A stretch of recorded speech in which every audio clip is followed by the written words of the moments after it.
Hey yo, so and I had a thought. You know, you look at society now, and you look at a lot of these entertainers, rappers, everything.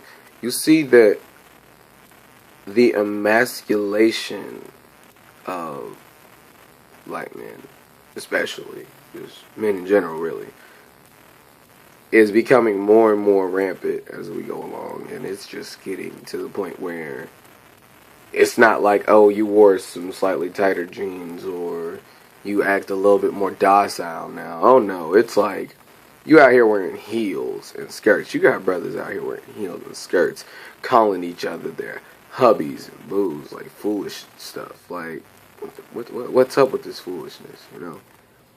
It's another part of the gross misrepresentation of actual people who live in our society, like for real. But the problem with it is that if anybody ever tries to kick against it or say anything about it, then they're going to be like, oh, you're not being politically correct. Well, since you brought that up, let me explain to you exactly what political correctness is. Political correctness is actually what any society uses as an excuse to either explain away or get people to stop talking about certain things that said society does that are considered questionable or that would be considered questionable. Case in point, if you reverse the time back about, 50 years?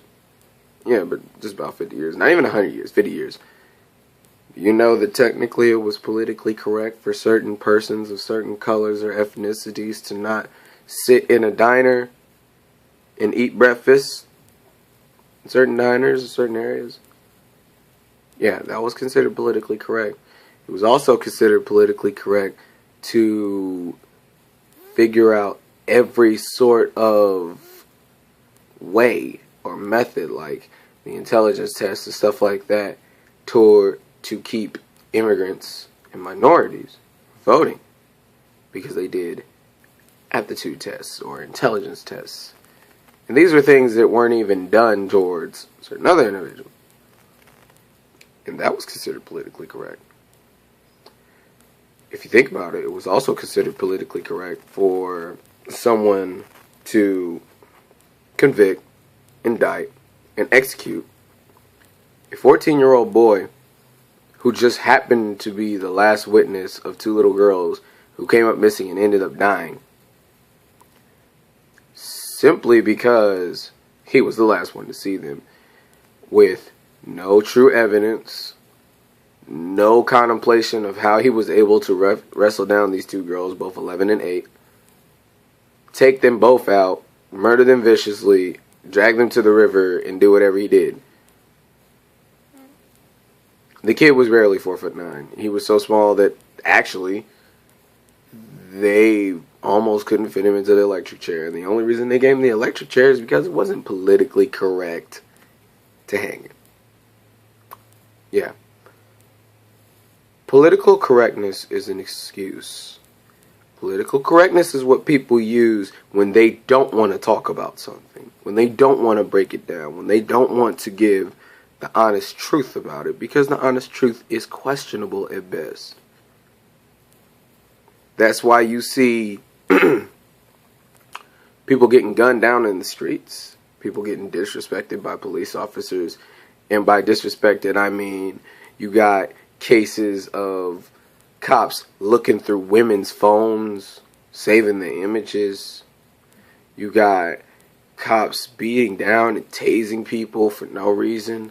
You got cops shooting kids just because they thought they didn't hear them, because they feel disrespected. You have all of these things going on, and then when it happens, and then when it gets brought to trial, it either gets remanded or dismissed. Usually dismissed. And that person gets sent on suspension with pay. And gets to chill somewhere in the Bahamas while somebody else is mourning over their son or daughter. Yeah, that's politically correct too now. It's also politically correct to publicly shame a man or to publicly shame anyone, whether they're in Hollywood or not, or anything, by posting videos of them doing embarrassing things or doing questionable things, and to just shame them continuously, disrespect them, bully them. It's now politically correct to effectively bully somebody who may not have the solar spirit to take it, to the point where they kill themselves. And then to have somebody in the background going like, well, so what? You know? My point being, if you think something is politically correct, you might want to do some reviewing of what is actually correct within that. Stop being afraid to ask questions. Stop being afraid to figure these things out. You know? Society wants us to not think. Society wants us to not think as much as they could hope to, because the less you think, the more they can tell you, the more that they can teach you, indoctrinate you, the more they can mold you into the type of individual they want you to be. Now, if you're cool with that, that's great. If it sets you up in a good position, that's great. But if you're not, you need to stop and think. A lot of things could be changed in this world just by somebody stopping and thinking. A lot of people wouldn't die if somebody stopped and thought about it. So, Sneezy A signing in, or rather signing out. Peace.